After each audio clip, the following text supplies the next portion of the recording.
Pemirsa, air hujan di kota Surabaya diduga tercemar mikroplastik yang berbahaya untuk kesehatan warga. Polusi mikroplastik ini dipicu aktivitas pembakaran sampah sembarangan.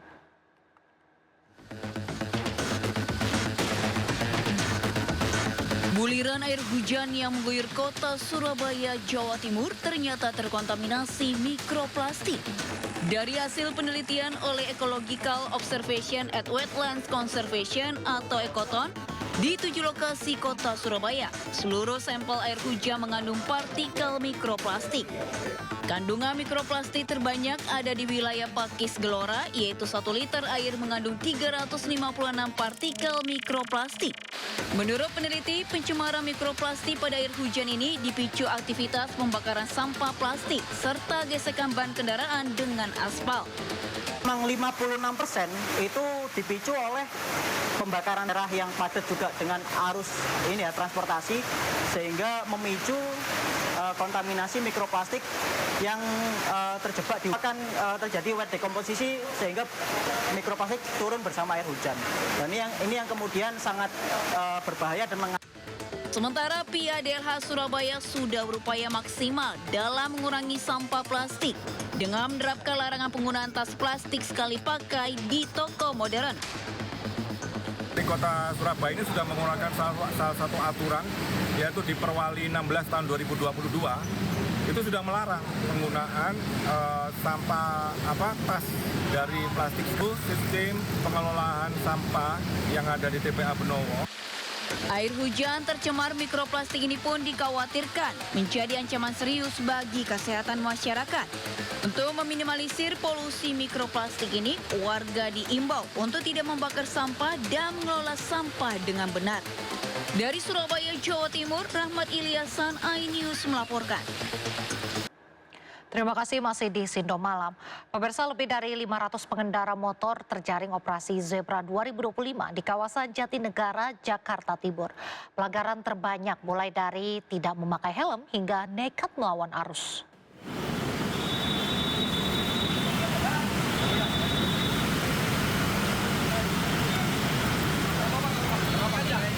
Tidak memakai plat nomor polisi, pengendara motor ini terjaring operasi Zebra 2025 saat melintasi Kampung Melayu, Jatinegara, Jakarta Timur, Selasa pagi.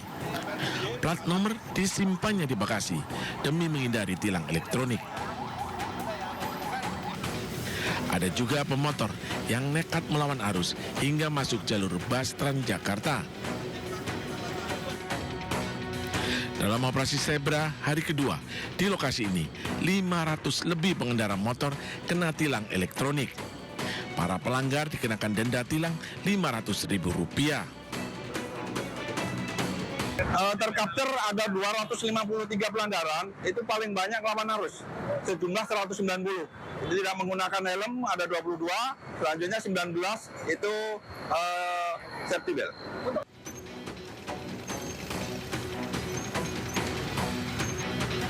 Di Tanjung Priuk, Jakarta Utara, seorang pengendara motor terjaring razia karena menggunakan plat nomor palsu Jepang.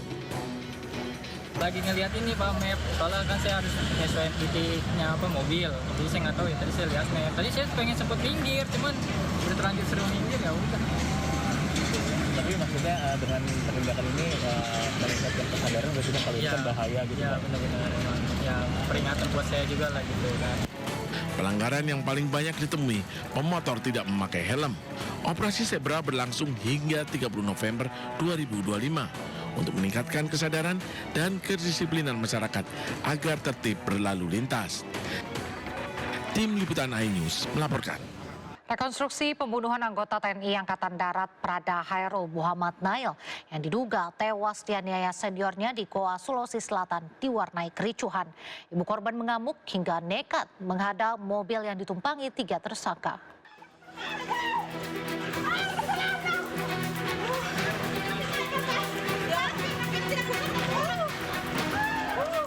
Rekonstruksi pembunuhan anggota TNI AD Prada Hairul Muhammad Nail yang diduga tewas dianiaya seniornya di Goa, Sulawesi Selatan diwarnai kericuhan. Ibu korban mengamuk hingga nekat menghadang mobil yang ditumpangi 3 tersangka.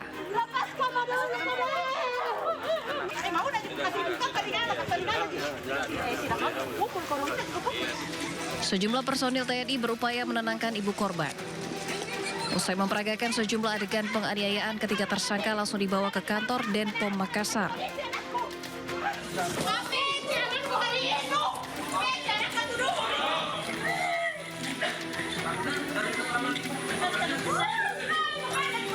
Ibu korban tidak puas, menduga banyak kejanggalan serta beberapa adegan rekonstruksi yang diperagakan tidak sesuai dengan luka di tubuh korban. Tidak terima saya dipukul, dibunuh. Karena saya memang orang biasa, saya orang bodoh. Tapi saya itu kasih jadi anakku TNI, tidak masukku tidak dibiarkan dipukul seperti itu, tidak dibunuh. Saya itu mau mengabdi negara. Sebelumnya pada 11 Oktober 2025 lalu, Prada Hairul Muhammad Nail tewas diduga akibat dianiaya oleh 3 orang seniornya di dalam barak batalion Yon Arhanud 4 Kabupaten Goa. Korban sempat dibawa ke Rumah Sakit Umum Daerah Syekh Yusuf Kabupaten Goa dan keluarga menemukan luka bekas penganiayaan. Dari Kabupaten Goa, Sulawesi Selatan, Bukma, iNews melaporkan. Pemirsa, keluarga Prada Luki mengadang Letkol Justik Hadinata setelah mengikuti sidang lanjutan sebagai saksi dalam kasus kematian prajurit TNI Angkatan Darat Prada Luki. Keluarga menyebut Letkol Justik tidak jujur dan terlalu banyak lupa. Keluarga Prada Luki langsung mengadang Letkol Justik sesaat setelah keluar ruang sidang. Keluarga Prada Luki tidak terima dengan kesaksian yang disampaikan Letkol Justik terkait kematian Prada Luki. Keluarga menyebut Letkol Justik banyak berbohong, bahkan selalu mengaku lupa dengan kejadian yang menimpa Prada Luki. Dalam sidang, Letkol Justik Hadinata diperiksa sebagai saksi tambahan untuk terdakwa Sertu Thomas Awi CS. Letkol Justik mengaku tidak ingat pernah memberikan perintah pada Made Juni pada 28 Juli atau hari ketika Prada Luki disiksa. Letkol Justik menegaskan ia hanya memerintahkan dan diintel Sertu Thomas Awi untuk memeriksa 2 prajurit yakni Prada Luki dan rekannya. Ibunda Prada Luki mengatakan Letkol Justik tidak jujur dan menutupi kejadian sebenarnya. Tapi kami heran, kok bisa waktu ini belum terlalu jauh loh. Tapi dia banyakkan lupa dan amnesia. Kasiannya mau korbankan anak buahnya demi jabatan, kami tidak tahu. Tidak apa-apa, Tuhan memberkati Bapak Danyon, itu saja. Kami kecewa dengan kesaksian seorang komandan batalion yang harusnya dia itu ankum tertinggi di dalam batalion tersebut. Tetapi herannya, masa tidak ada laporan dari anggota yang menangani almarhum sampai tanggal 5 baru dia mendengar informasi. Pemirsa, polisi mengakui respon polisi terhadap laporan masyarakat masih lambat dibandingkan dengan pemadam kebakaran. Akibatnya masyarakat lebih memilih menghubungi damkar ketika butuh respon cepat. Hal ini disampaikan oleh Wakapolri Komjen Dedi Prasetyo dalam rapat bersama Komisi 3 DPR RI Selasa kemarin. Dedi mengatakan masyarakat saat ini kerap melaporkan aduan ke damkar karena respon mereka yang lebih cepat. Menurut Dedi, hal tersebut disebabkan oleh lambatnya Quick Response Time di Sentra Pelayanan Kepolisian Terpadu atau SPKT. Standar internasional menetapkan waktu tanggap ideal di bawah 10 menit, sementara Polri masih berada di atas angka tersebut. Oleh karena itu, Polri saat ini akan meningkatkan layanan aduan masyarakat. Permasalahan kami ada di tingkat Polsek, Polres, dan Polda. Kalau ini bisa kita selesaikan, maka 60% permasalahan polisi bisa kami selesaikan. Di bidang SPKT dan laporan masyarakat, lambatnya quick response time. Quick response time standar PBB itu di bawah 10 menit. Kami masih di atas 10 menit. Ini juga harus kami perbaiki. Kemudian optimalisasi pelayanan publik berbasis digital adalah 110. Ya, saat ini masyarakat lebih mudah melaporkan segala sesuatu ke damkar karena damkar quick response cepat. Nah, dengan perubahan optimalisasi 110, harapan kami setiap pengaduan masyarakat bisa